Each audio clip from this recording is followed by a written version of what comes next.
Dicho proceso, o sea, cuando la termocría está por debajo del alcance de la penetración de la luz solar debajo del nivel de compensación, la reserva de oxígeno del hipileno se agota.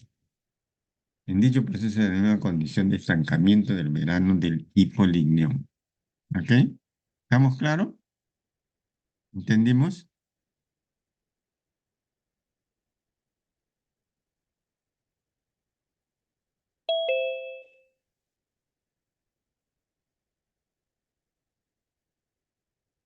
¿Sí?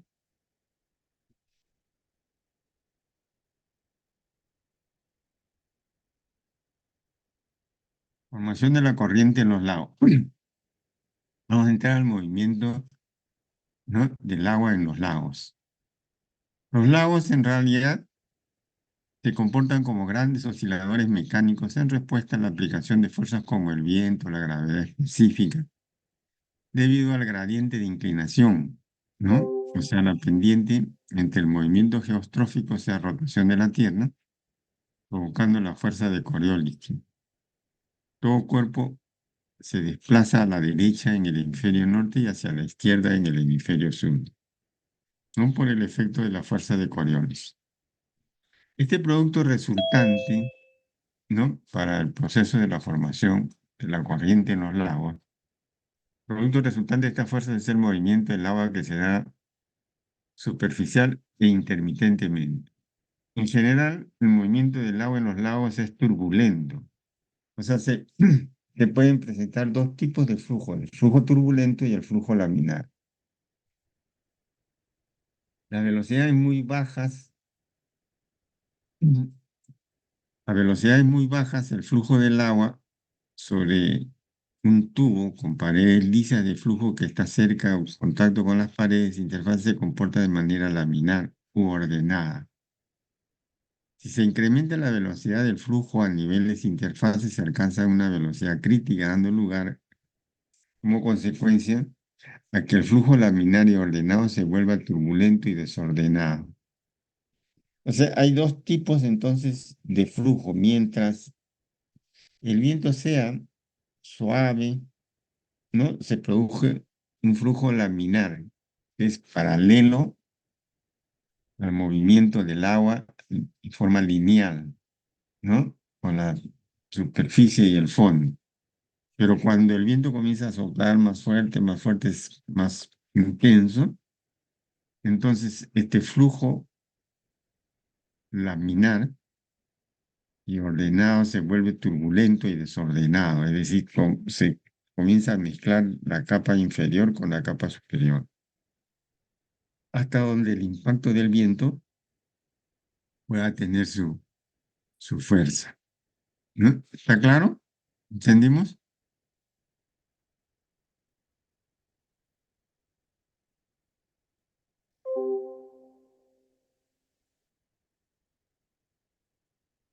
Entonces, aquí vemos nosotros los dos tipos de flujos, el flujo laminar y el flujo turbulento, ¿no? En el flujo laminar se llama flujo laminar o corriente laminar al movimiento de un fluido cuando esté ordenado estratificadamente suave, ¿no? Es un flujo laminar, en un flujo laminar, el fluido se mueve en láminas paralelas sin entremezclarse.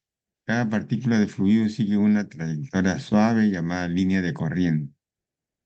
En los flujos laminares, el mecanismo del transporte lateral es exclusivamente molecular. Es decir, ahí se van moviendo, ¿no?, en forma lineal y paralela el flujo. Y esto se hace cuando el viento es relativamente suave, ¿no?, y va transmitiendo su impacto sobre la superficie superior del lago, haciéndolo laminarmente hasta donde el flujo corre paralelamente, ¿no? Es lento. En cambio, el flujo turbulento, corriente turbulenta, al movimiento de un fluido se da en forma caótica, en que las partículas se mueven desordenadamente, ¿no? y las trayectorias de las partículas se encuentran formando pequeños remolinos periódicos no coordinados, como por ejemplo el agua de un canal de gran pendiente. Debido a esto, la trayectoria de una partícula se puede predecir hasta una cierta escala, a partir de la cual la trayectoria de la misma es impredecible. Más precisamente es caótica, ¿no? Entonces, este es el tipo de flujo turbulento que se produce. ¿Por qué? Porque las partículas van de la superficie hacia el fondo, en forma turbulenta, ¿no? Entonces, esto se sucede cuando el viento es más intenso, es más fuerte, produce este tipo de movimiento turbulento. ¿Está claro? A ver que me responden. ¿Entendimos? Sí, ¿Sí? sí, sí, sí, claro. Ok.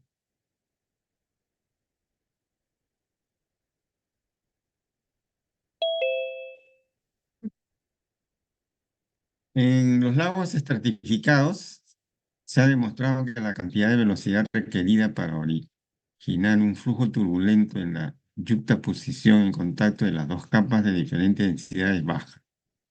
O sea, en los lagos estratificados, cuando hablamos lago estratificado, vemos que el lago tiene las tres secciones principales, ¿no? De su estructura.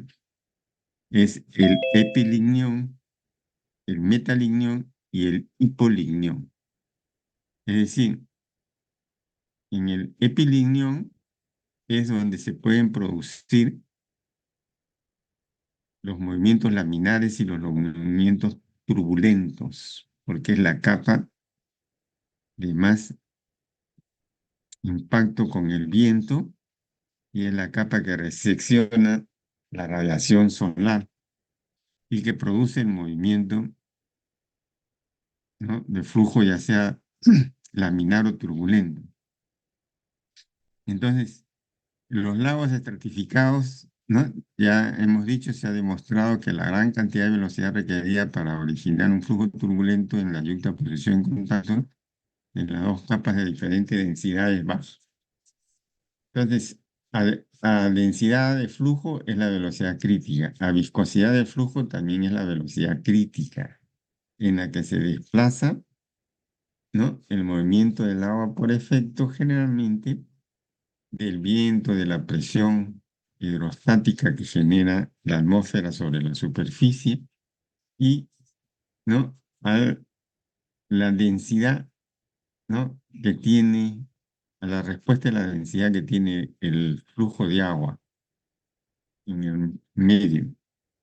Ejemplo, en los lagos con velocidad de flujo de pocos milímetros por segundo puede producir un flujo turbulento y por lo tanto la gravedad es obsoleta para contrarrestar el desorden producido para mantener las dos capas de diferentes densidades separadas. A medida que mayor es la velocidad, se va a rebasar el balance crítico de la diferencia de velocidad a nivel de interfase de la densidad entre estas dos capas del agua. Entonces, todo esto es supeditado por esa diferencia de contacto de las dos capas de diferentes densidades, ¿no? Que se producen en el epilignión, que es la capa térmica superior, y en el metalignión, que es la capa de la discontinuidad o del cambio brusco de la temperatura, hasta donde se podría decir que llega la radiación solar.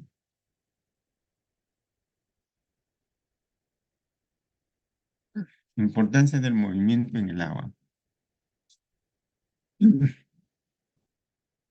En los lagos, el movimiento del agua es importante para el transporte de las diferentes formas de energía, nutrientes, gases disueltos, microalgas, ¿no?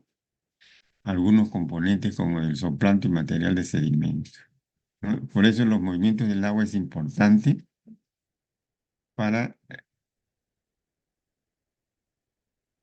la transferencia de energía en el interior del agua por la radiación solar que llega,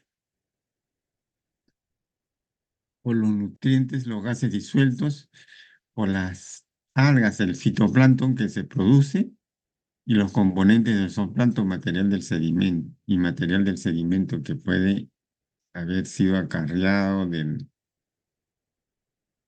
la parte exterior del lago hacia la superficie de los lagos.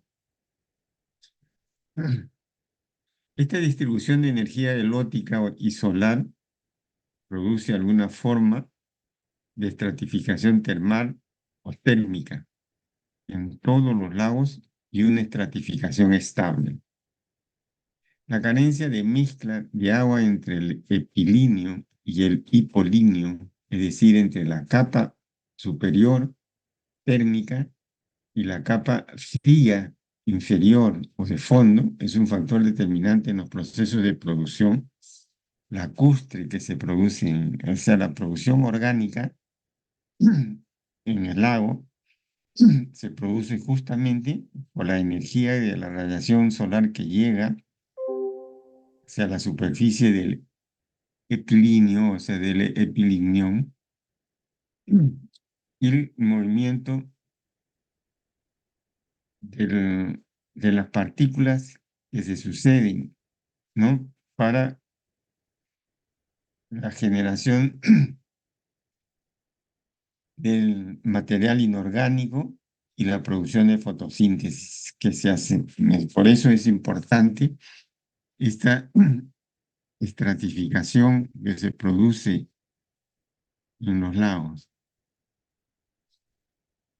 ¿no? Y sobre todo en esta carencia de mezcla que hay entre el epilíneo y el hipolíneo. El hipolíneo, que es la parte más profunda, la parte fría, la parte anóxica que no tienen, y donde generalmente hay poquísima o pobre producción orgánica en el hipolíneo. ¿Está claro?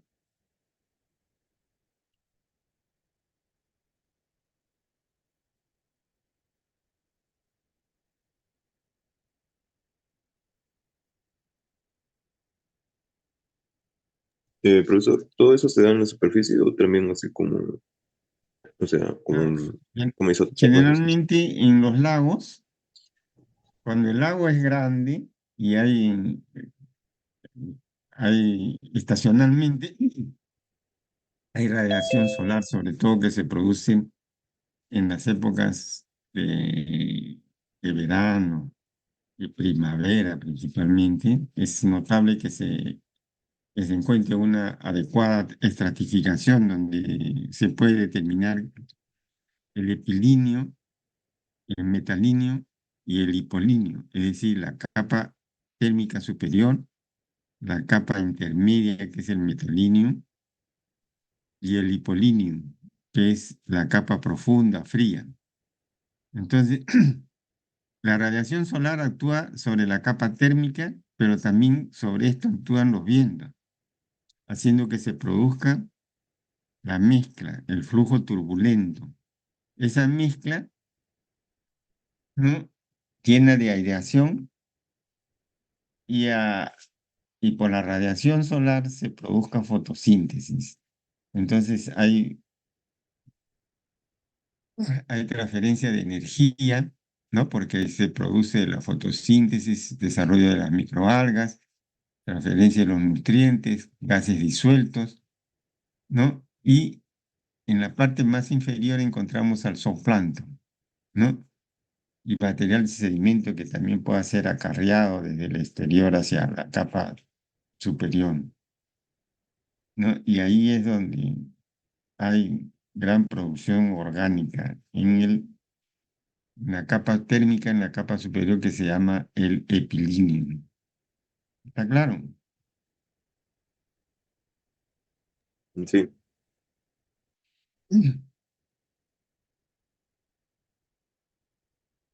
Bien. Los movimientos, las principales fuerzas que originan el movimiento en el agua, ¿no? Por eso decía, el movimiento en el agua, ¿por qué está supeditado por el viento? El viento es la fuerza principal, la fuerza motriz, que genera el movimiento. Porque en un lago, si no tiene un tributario, o sea, un río que es el que abastece de agua, ¿no? Entonces el tributario puede generar también una corriente cuando llega, ¿no? Que por efecto de diferencia de densidades el agua puede ir hacia el fondo si es más fría, o el agua puede ir hacia la superficie si es menos fría, menos densa el agua. Eso depende. Pero el viento es la fuerza principal que mueve, mueven los lagos. Luego está el gradiente de presión causado por la distribución no equilibrada de las masas de agua secas. Es decir, el gradiente de presión es la fuerza de presión que ejerce la atmósfera sobre la superficie. En algunos lugares puede ser menos porque hay incidencia de agua más caliente y en otros lugares puede ser más, ¿no? Más y en otros lugares menos. Entonces ese gradiente de presión. Y luego la fuerza de flotación, que son causadas por el calentamiento y enfriamiento debido a la evaporación, generando movimientos verticales en el agua. Y luego por influjos de entrada y desagüe, es decir, por ríos tributarios o efluentes. Esos son las causas principales de los movimientos que pueden dar en un lago, ¿no? Principalmente el viento es el que genera. El viento y la radiación solar generan la estratificación en el medio acuático del lago, ¿no? Entonces ahí se genera el epilíneo, el metalíneo y el hipolíneo, que son las tres capas principales en las que está inmerso el lago. Y en la capa principal, que es el epilíneo, es donde se produce pues intercambio de energía, de nutrientes, intercambio de fitoplancton, zooplancton, y ahí se genera lo que es la alta producción,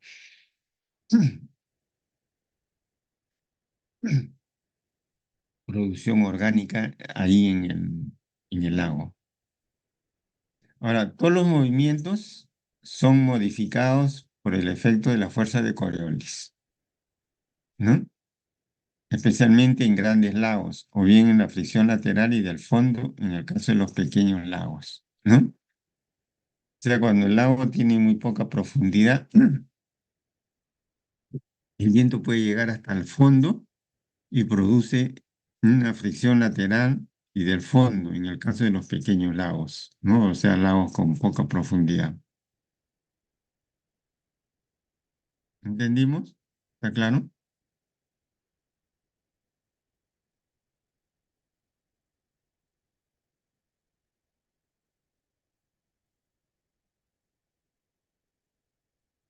Entonces, este movimiento de las principales fuerzas se hace en el epilignum, es decir, en la capa superior de los lagos, ¿no? En la capa térmica superior, que es el epilignum. Entonces, ¿dónde actúa el viento, la gradiente de presión, la fuerza de flotación? Ahí van actuando. Y los influjos y desagües pueden, dependiendo de la densidad con la que llegan ellos, pueden, pueden afectar la capa superior o la capa profunda, ¿no? Por influjos y desagües.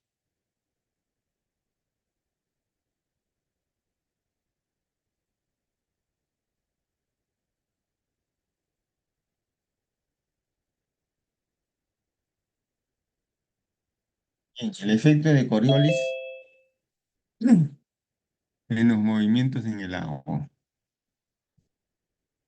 La desviación que sufre todo cuerpo en movimiento hacia la derecha en el hemisferio norte y hacia la izquierda en el hemisferio sur es causante por las corrientes eólicas y marinas.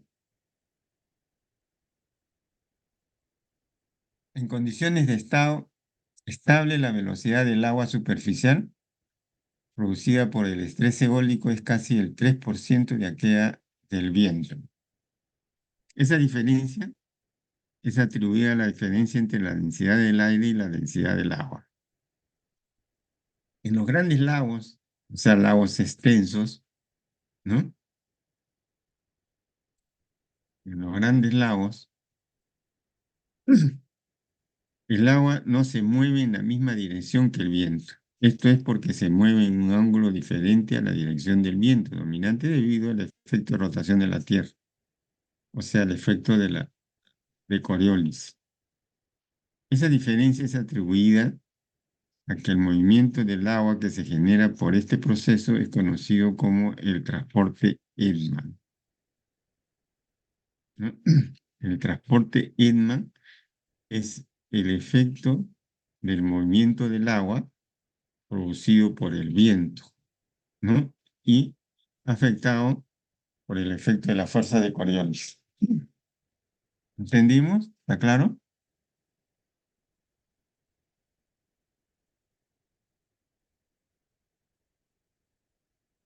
Esto, esto ya lo hemos visto nosotros en oceanografía, también el efecto de la fuerza de Coriolis genera, ¿no? Que todo movimiento producido por el viento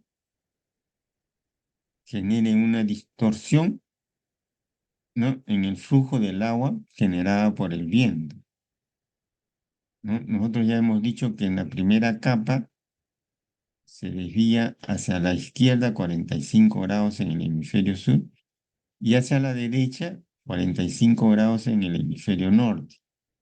Pero a medida que va haciendo el efecto del viento sobre la superficie del agua, su intensidad va disminuyendo y el ángulo de desviación también va ampliándose, va haciéndose mayor de los 45, de tal manera que todo el conjunto del movimiento del agua en su momento no sufre una distorsión, ¿no? En forma perpendicular a la dirección del viento. Igual sucede esto en los lagos. En los lagos grandes, extensos, esto se sucede y ahí se producen afloramientos, movimientos, ¿no? De esa naturaleza. Y, o apilamiento en algunos casos, ¿no? Entonces, esto hace que el movimiento de del lago se vea afectado por el efecto de la fuerza de Coriolis, ¿no? Por las corrientes eólicas o corrientes generadas por los vientos. ¿Está claro?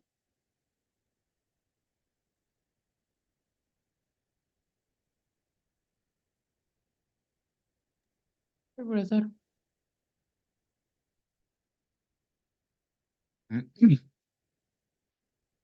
Como decíamos en el transporte Edman, ¿no? Que es la desviación de la corriente superior es enormemente pronunciada en lagos someros, pero puede ser tan grande como 45 grados en lagos grandes y profundos. El agua circundante, bajo este efecto, tiene una disposición en espiral, hasta dar una reversión completa ¿no? A la dirección del viento en las capas más profundas. La velocidad de la corriente es mayor en la superficie y va disminuyendo hasta valores de 0,0. El flujo neto, cero, o el flujo de retorno es uniforme y lento, donde pierde fuerza la velocidad de la corriente. Entonces, esto genera lo que se llama un estrés eólico. La fuerza motriz que origina la circulación de las corrientes es la acústica, ¿no? En un sistema de baja presión puede ocasionar circulación de tipo ciclónica, cuando fluye hacia la derecha en el hemisferio norte o hacia la izquierda en el hemisferio sur por el efecto de la fuerza de Coriolis, ¿no? Entonces esto puede generar, ¿no? Un tipo de circulación ciclónica en el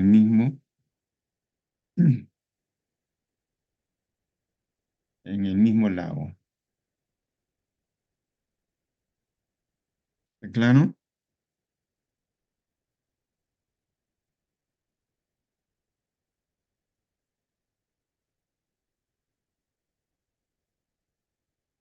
La circulación en franjas de Lambie. En el año 1938, Langevin demostró que bajo ciertas circunstancias los movimientos inducidos por el transporte turbulento se disponen de corrientes verticales helicoidales en la superficie del lago, formando franjas paralelas al viento. Es importante para el transporte de nutrientes. En las zonas de convergencia se juntan en la divergencia y se dispersan, originando una recombinación de aguas, gases, nutrientes y calor. Es importante para los procesos de producción orgánica que se producen en el medio lacustre. Entonces, estos movimientos de transporte de nutrientes en la zona de convergencia se juntan con la de divergencia y se dispersan, originando una recombinación del agua, gases, nutrientes, etc. En algunos casos, con cierto oleaje. Dos, es activado por vientos arriba de 2 a 3 milímetros por segundo, responsable del transporte hacia abajo de la turbulencia, así como de la mezcla de las capas superiores. El plancton se congrega en las franjas de divergencia, originando la distribución de enfarse en un sentido horizontal, ¿no? Entonces, eso se produce, ¿no? Con este tipo de circulación o franjas de Langevin. En algunos casos es parecido al efecto del transporte Edman, pero ojo, en el lago no es como en el mar. En el mar a veces si sopla paralelo genera afloramiento, pero ahí a veces se pueden encontrar las masas de agua, ¿no? En movimientos verticales, circunstancias de movimiento, y las aguas de corrientes verticales helicoidales, ¿no? Y el transporte turbulento pueden ir originando franjas paralelas del viento, ¿no? A eso le llaman el efecto de la franja de Langevin. Y es importante este transporte de nutrientes en la zona de convergencia donde se juntan, ¿no? La zona de convergencia con la zona de divergencia y se dispersan originando una recombinación del agua, gases, nutrientes, etcétera, para asociarlo al movimiento de la producción orgánica. Esto se hace con cierto oleaje que es activado por los vientos, con el transporte de abajo de la turbulencia. El plancton se congrega en la franja de divergencia, originando la distribución de un farche en el sentido horizontal. ¿Ok? Es el efecto Langevin. Lo que pasa es que en, en la parte marina, el transporte de Edman puede originar o un hundimiento o un afloramiento, que es claro en cada uno de esos movimientos. Pero en el lago, la zona de divergencia, ¿no? Que es la que genera el afloramiento, o la zona de convergencia, que es la que genera el hundimiento, pueden encontrarse. Y estas generan una recombinación entre agua, gases, nutrientes, que es productivo para el desarrollo. A eso se le llama el efecto de la franja de Langevin. ¿Entendimos? ¿Está claro? Sí, profesor. Bien. Movimientos internos en el agua. La transmisión de turbulencia en el epilignón, es decir, en la capa térmica superior, causada por el oleaje y la circulación del AMBI hacia hacia el metalígneo, o sea, hasta la capa interna, se interrumpe en la barrera de estabilidad constituida por la pinoclina del metalignión, y se refiere a los movimientos rítmicos que se dan en toda la cubeta lacustre, que influyen oscilaciones de la superficie del lago y oscilaciones internas de las isotermas más profundas. Entonces, los movimientos se expresan de manera de ondas muy largas con una longitud de onda del mismo tamaño de la misma cubeta. Y estas se ven reflejadas por los límites en las cubetas que se combinan para formar ondas estacionarias, de tal manera que el agua superior, donde está el epilignón, con el agua de la termoclina, que es donde está el metalignión, oscilan arriba y abajo a manera de que el columpio alrededor de una línea sin movimiento vertical que se conoce como nodo. Este es un movimiento interno que se produce en el agua entre la mezcla del epilignión y del metalignión, que son las capas que mantienen la dinámica, ¿no? del lago, ¿no? La dinámica lacustre que se puede decir, ¿no? Del movimiento, la capa térmica, que es la capa del epilignón, y este puede tener ¿no? influencia sobre el metalignión, produciéndose estos movimientos que expresan a manera de ondas muy largas, ¿no? Con una longitud de onda del mismo tamaño de la cubeta, no si es extenso, largo, y se produce por el movimiento del viento, ¿no? Que genera transporte de energía al interior.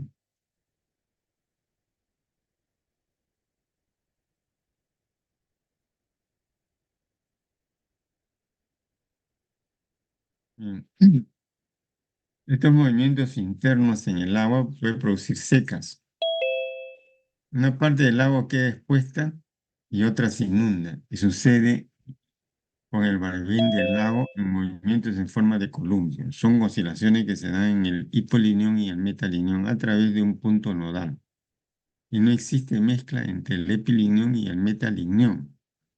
La termoclina permanece igual y no hay respiración profunda. Esto sucede en los grandes lagos. También existen movimientos donde el vaivén es solo en el epilignión, el hipolignión, o sea, en la capa fría, y se conoce como ondas Kelvin. Las ondas internas en larga propagación producen corrientes internas en el hipolignión.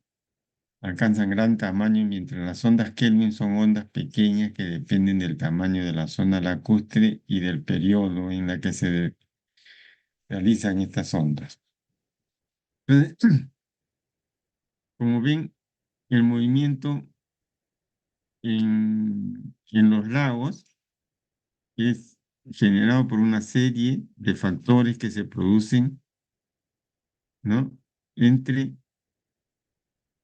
las fuerzas eólicas externas del viento sobre la capa del epilignión, o sea, la capa térmica, y que puede tener influencias hasta el hipolignión, generando a veces ondas Kelvin internas, ¿no? Estas ondas Kelvin en realidad son ondas pequeñas que dependen del tamaño de la zona lacustre, generando un periodo corto, ¿no? de traspase, pero que en realidad producen movimientos internos, ¿no? de vaivén en el hipolignión, movimientos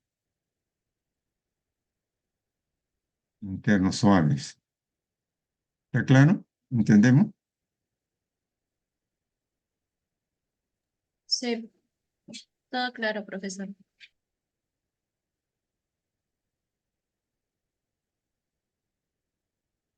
Ahora, corrientes o movimientos de agua originadas por ríos afluentes. Va a depender del tamaño del efluente que entra a un lago. Fluye en una capa del lago cuya densidad sea lo más parecida a la del agua del río y depende de la temperatura, densidad, sólidos disueltos y de las diferencias entre el agua que entra al afluente y el agua receptora. Se dan tres tipos básicos de flujos que se pueden producir por esto, ¿no? Uno, la pinoclina, el agua del afluente es superficial. O sea, cuando el agua del afluente es superficial es porque tiene menos densidad que el agua del lago. Porque, porque el agua del lago puede ser más fría, es más densa.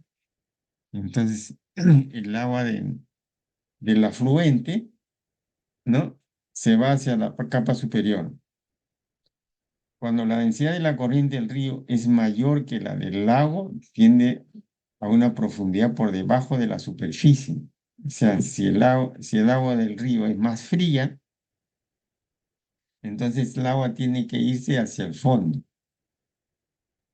Cuando la densidad de la corriente es mayor que la del epilignón, pero menor que la del metalignión, y el hipolignión tiende a mezclar en forma de cuña o pluma, ¿no? Son tres tipos de flujos que se generan, ¿no? Por efecto del movimiento de agua originada por los ríos afluentes.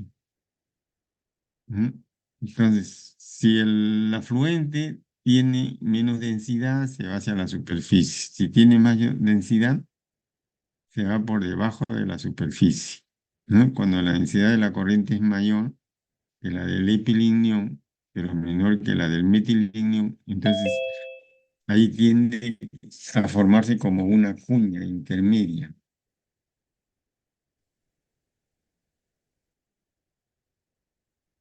O sea, ese es el tipo de movimiento que se genera por los ríos afluentes.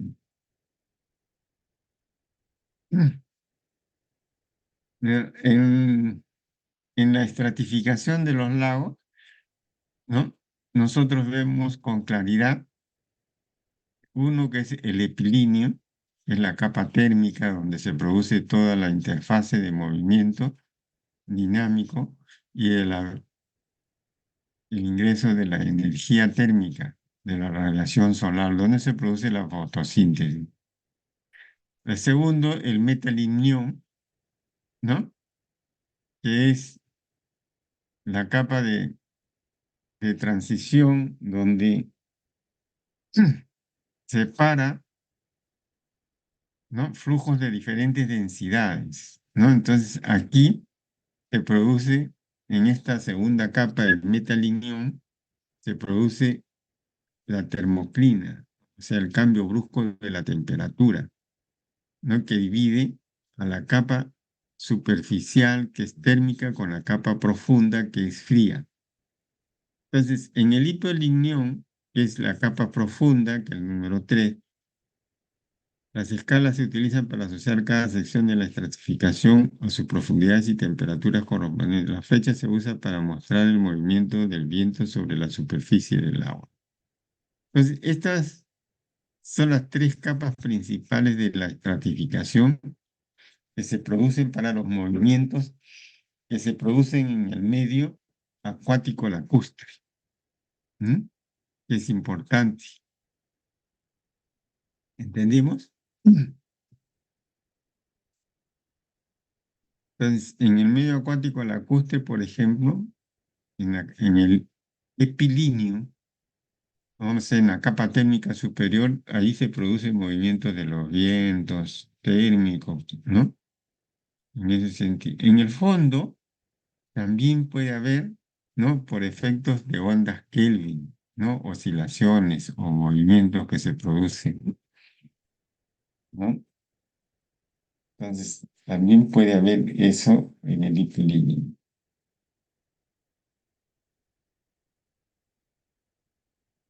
¿Está claro?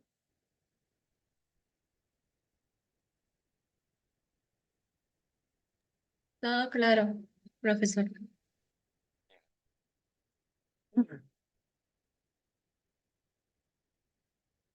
Vamos a ver la estratificación térmica en los lagos.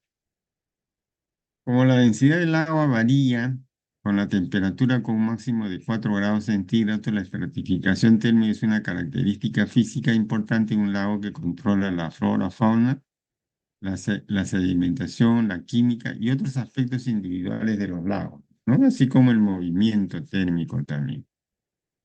Primero, el agua más fría y densa normalmente forma una capa cerca del fondo, la que se llama hipolignio. Segundo, en segundo lugar, normalmente sobre el hipolíneo hay una zona de transición conocida como metalíneo.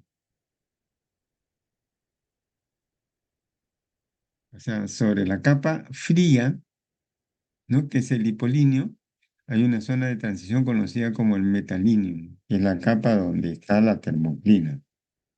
Y finalmente, sobre el metalíneo hay una capa superficial de agua más caliente con una densidad más baja llamada epilíneo.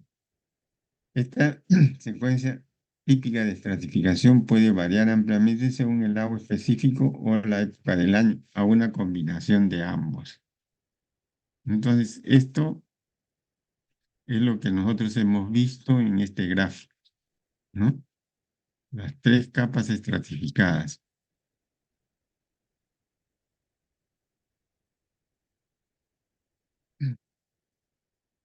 Según la estratificación térmica, los lagos se clasifican como holomíticos, ¿no? Con una temperatura y densidad uniformes de arriba a abajo, ¿no?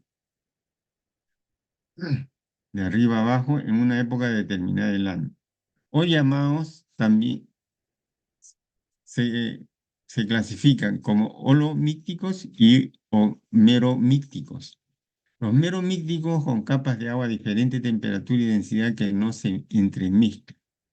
Entonces, en el holomíctico sí hay una capa de temperatura uniforme de arriba y abajo en una época determinada del año. Entonces, la capa más profunda en un lago meromítico no contiene oxígeno disuelto, por lo que no hay organismos aeróbicos vivos. En consecuencia, las capas de sedimentos en el fondo de un lago meromítico permanecen relativamente intactas, lo que permite el desarrollo de depósitos lacustres. En un lago holomítico, la uniformidad de la temperatura y densidad permite que las aguas del lago se mezclen por completo desde la superficie hasta el fondo. Según la estratificación térmica y la frecuencia de renovación, los lagos holomíticos se dividen en amícticos, es decir, que no tienen ningún tipo de mezcla. Lagos monomícticos, es decir, que solamente pueden tener una mezcla una vez en cada estación al año, ¿no? Entre fríos y cálidos. Bueno, bimísticos porque en dos estaciones del año pueden intermezclarse. Los polimísticos y los oligomísticos, ¿no? O sea, aquellos que tienen más tipos de mezclas entre estas capas estratificadas que tienen los lagos. ¿Entendimos?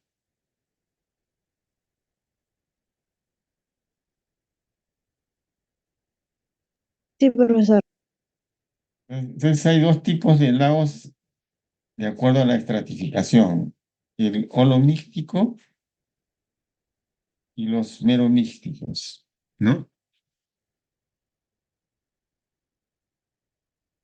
Los meros místicos permanecen relativamente intactos, lo que permite el desarrollo de los depósitos. O sea, los meros místicos son capas de agua de diferente temperatura y densidad que no se entremezclan. O sea, pueden tener sus tres capas y no se entremezclan nunca. Eso se llaman los meros místicos.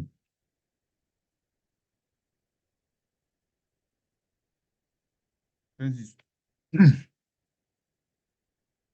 los ciclos estacionales de estratificación terminan en un lago dimístico. Por ejemplo, vemos nosotros que en el verano puede tener las tres capas con claridad, el epilignión, el metalignión y el hipolignión, ¿no? Con sus capas y estructuras. La primera capa donde las temperaturas son relativamente más uniformes, ¿no? Tienen procesos de mezcla por el viento, hay mayor desarrollo de fotosíntesis en el hipolignión, ¿no? En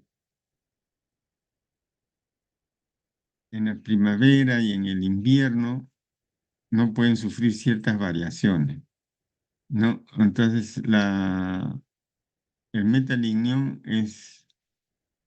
no es tan estratificado, la termoclina es menos incidente que la termoclina del verano. En el otoño, ¿no? También por efecto del viento, el metalignión puede ser un poco más profundo y la mezcla termoclina, el metalignión se hace un poco más profundo también, ¿no? El agua más fría. En el invierno, a veces se puede tener una capa de hielo, ¿no? Y en la capa profunda todo es frío, ¿no? Entonces, a veces suceden esos tipos aunque dependiendo de la altitud y de la latitud en la que se ubiquen estos lagos, entonces hay lagos que mantienen su estructura térmica durante todo el año y hay lagos que sufren variaciones estacionales significativas como las que se mostramos en estas imágenes, ¿no? ¿Está claro?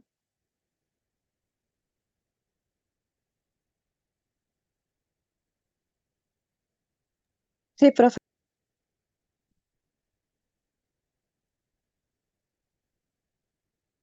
Bien. Ahora, clasificación de los lagos también por la variación estacional. Los lagos pueden clasificarse informalmente de acuerdo con la variación estacional en su nivel y volumen. Algunos de los nombres influyen, como por ejemplo el lago efímero. Es un lago laguna de corta duración. Si se llena de agua y se seca, desaparece estacionalmente. Se le conoce como laguna intermitente. Suelen llenar llanuras planas como pojiles, ¿no? Hay otros lagos secos, que es un nombre popular para un lago efímero que contiene agua solo de forma intermedia, intervalos irregulares y poco frecuentes. Es un lago. Hay un lago perenne, que es un lago que tiene agua en su cuenca durante todo el año y no está sujeto a fluctuaciones extremas de nivel. Hay un lago también llamado lago de playa, lago tipo playa, ¿no? Es un lago típicamente poco profundo e intermitente que cubre u ocupa una cuenca endorreica, ya sea en temporadas húmedas o en años especialmente húmedos, pero luego se seca en una región árida o semiárida. Y hay otros tipos, ¿no?, de lagos llamados Blei, que es un nombre usado en Sudáfrica para un lago poco profundo que varía considerablemente en nivel de sus estaciones, ¿no? O sea, puede tener condiciones casi próximas a, a secas o puede tener condiciones húmedas durante todo el tiempo, ¿no? Pero con abundancia de agua en un determinado tiempo y con poca en otro tiempo. Pero son lagos relativamente poco profundos. Entonces, esas son la clasificación de acuerdo a la variación estacional.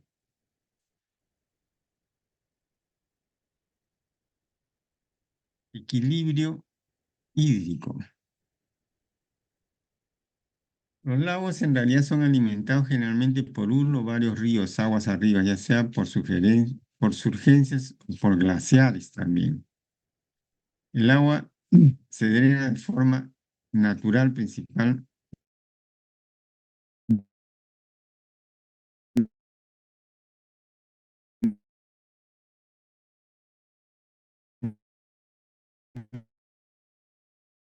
y por un río, ¿no? Y se drena en forma natural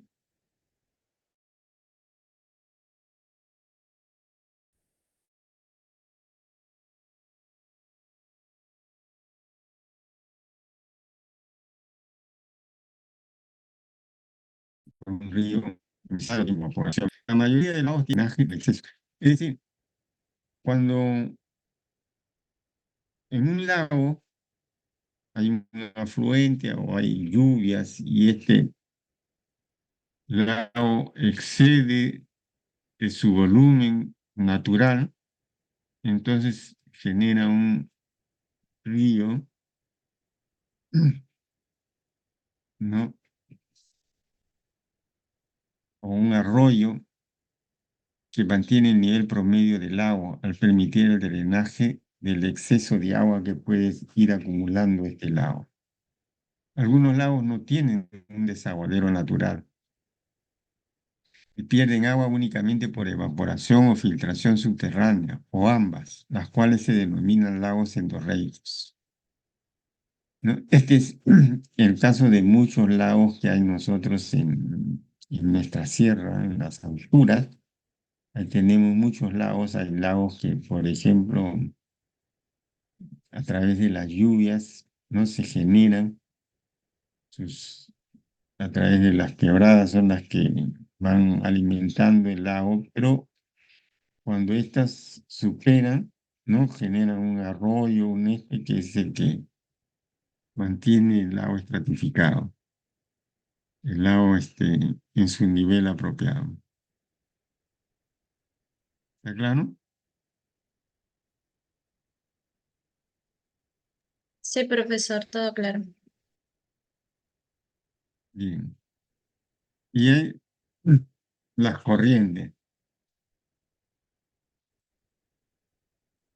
Aunque el agua de los lagos es un agua estancada, tiene movimientos internos, ¿no? Además de las corrientes creadas por los ríos, aguas arriba o aguas abajo, y los manantiales subterráneos, que son aquellos que pueden influir, ¿no? En su drenaje para llenar el lago. En estos lagos pueden producirse olas provocadas por diversas causas, como la acción del viento, ¿no? Sobre la superficie del agua. El lago Titicaca, por ejemplo, genera olas por efectos de los vientos en determinados momentos. Y a veces hay oleajes turbulentos en el lago Titicaca, pero es un lago enorme, ¿no? Donde, por ejemplo, se ven los efectos de las mareas, ¿no? De la pleamar, de la bajamar y también de las olas que se generan en el lago por efectos de los vientos y de los cambios de presión se producen, ¿no? Entonces, hay corrientes, movimientos que generan la acción del viento sobre la superficie del agua. Además, los lagos están sujetos a una serie de movimientos auténticos, desplazamientos del agua de un lado a otro del lago, observables como presiones reales de una parte en la otra costa. Por último, las diferentes capas del agua se mueven en profundidad debido a que las diferencias de temperatura en función de la profundidad del día y de las estaciones, ¿no? O sea, las diferentes capas del agua se mueven en profundidad debido a las diferencias de la temperatura en función de la profundidad del día y en las épocas de estaciones. O sea, en el lago Titicaca, que es un lago enorme, grande, se pueden apreciar estas eh, circunstancias de movimiento de las olas, ¿no? De las temperaturas, de los cambios. Porque, el lago Titicaca tiene pues una función muy especial, ¿no? Porque ellos recepcionan mucha energía solar durante el día y en la noche lo ceden a la atmósfera, estableciendo un equilibrio térmico, sobre todo para los asentamientos humanos que están, ¿no? Alrededor del lago Titicaca. Pero sí se generan movimientos de corrientes por efectos de las olas, ¿no? Y de la transferencia de calor que se genera en él. ¿Está claro?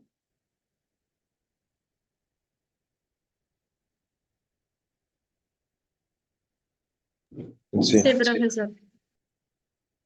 Bien.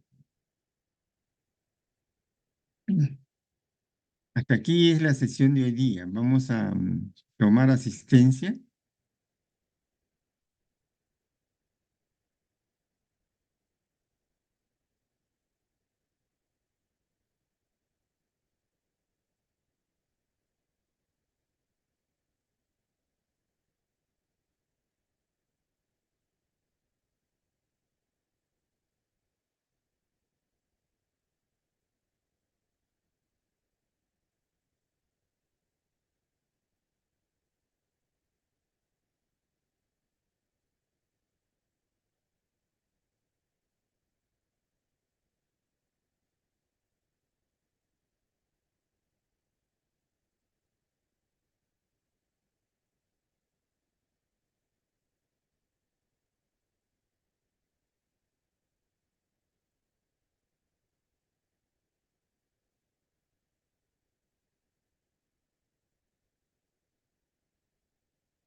¿Se ve la asistencia? Sí, profesor, sí se observa. Ya. Entonces vamos a pasar la asistencia.